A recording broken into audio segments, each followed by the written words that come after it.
नमस्कार, मी पंजाब डक. आजपासून शेतकऱ्याला एक अंदाज देणार आहे. कारण की महाराष्ट्रामध्ये आतापर्यंत पावसानं खूप धुमाकूळ घाले, काही ठिकाणी अति मुसळधार पाऊस पडला, पूर परिस्थिती निर्माण झाली. तर आज मी म्हटलं होतं ना सूर्यदर्शन घडलं, तर हे सूर्यदर्शन घडलंय. आणि राज्यात मात्र आता आणखीन उद्याचे दिवस फक्त विखुरलेल्या स्वरूपाचं नाशिक जिल्हा आणि उत्तर महाराष्ट्राकडे नंदुरबार, धुळे, जळगाव तिकडं तुरळक ठिकाणी आज पाऊस पडणार आहे म्हणून हे अंदाज लक्षात यायचा. पण राज्यात मात्र उद्यापासून पावसाचा जोर ओसरणार आहे. 11 तारखेला एकदम संपूर्ण पाऊस राज्यातला ओसरला दिसेल. मुंबईचा देखील पावसाचा जोर ओसरणार आहे, पुण्याकडला ओसरणार आहे, नाशिकचा ओसरणार आहे, कोकणपट्टी घाटमाथ्यावरचा देखील 2 दिवसानंतर ते देखील जोर ओसरणार आहे.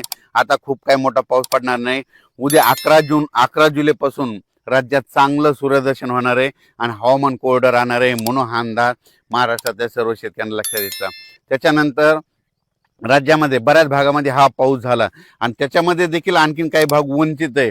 तर त्या शेतकऱ्याला सांगू इच्छितो की राज्यामध्ये आता पाऊस कधी येणार आहे, तर काय होणार आहे, 15 जुलैच्या नंतर, 15, 16, 17 जुलैच्या नंतर राज्यात पुन्हा थोडाच विखुरलेल्या स्वरूपाचा सगळीकडे पडणार नाही. फक्त ते पाऊस काय होणार आहे, जे वंचित जिल्हे आहेत, एक नांदेड जिल्हा झालं, काही भाग लातूर जिल्हा, धाराशिव जिल्हा, सोलापूर जिल्हा आणि बीड जिल्ह्याचा, त्या भागामध्ये काय होणार आहे, 15, 16, 17 जुलैच्या दरम्यान तुरळक ठिकाणी भाग बदलत त्या 2-3 जिल्ह्यामध्ये एक पावसाची हजेरी असणार आहे म्हणून हा अंदाज लक्षात.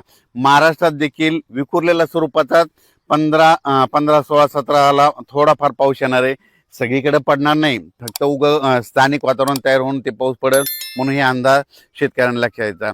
त्याच्यानंतर राज्यात आणखीन परत चांगला असा जसा आता मागं अतिवृष्टी धगपुटी झाली तसा पावसाला आणखीन आता ना जुलैचा शेवटच्या आठवड्यापर्यंत आता वाट बघावी लागणार आहे म्हणून हे अंदाज लक्षात यायचा. आता ज्यांच्याकडे सोयाबीन असं तर त्यांनी काय करायचं, आता जमिनीमध्ये ओल भरपूर आहे, 10-12 दिवस झाले असेल तर तुम्ही तुमचं तणनाशक फवारू शकता, कीटकनाशकाच्या फवारणी करू शकता, डवरणी वखरणी करू शकता म्हणून शेतीची कामे करून घ्यावी. पण राज्यात मात्र आता मुंबईकरांना आता या पावसापासून सुटका भेटणार आहे. तिकडे देखील उद्यापासून एकदम हवामान कोरडं होणार आहे म्हणून मुंबईकरांसाठी आनंदाची बातमी, नाशिक जिल्ह्यासाठी आनंदाची बातमी, पुणे जिल्हा, घाटमाथा, कोल्हापूर जिल्हा तिकडे देखील आता परत पूर काय वाढणार नाही म्हणून त्यांच्यासाठी देखील आनंदाची बातमी. हे जे लो प्रेशर होतं, हे लो प्रेशर गुजरातकडे जाणार आहे. गुजरातमधून काय होणार आहे, इंदोर मध्य प्रदेशकडे जाणार आहे. मध्य प्रदेशकडून काय होणार आहे, उत्तर प्रदेशकडे जाणार आहे. उत्तर प्रदेशकडून इकडं नेपाळ ह्या तिकडं जाईल आणि तिकडं स्थिरावं, पण त्याला स्थिरावायला आणखीन 4 दिवस लागतात.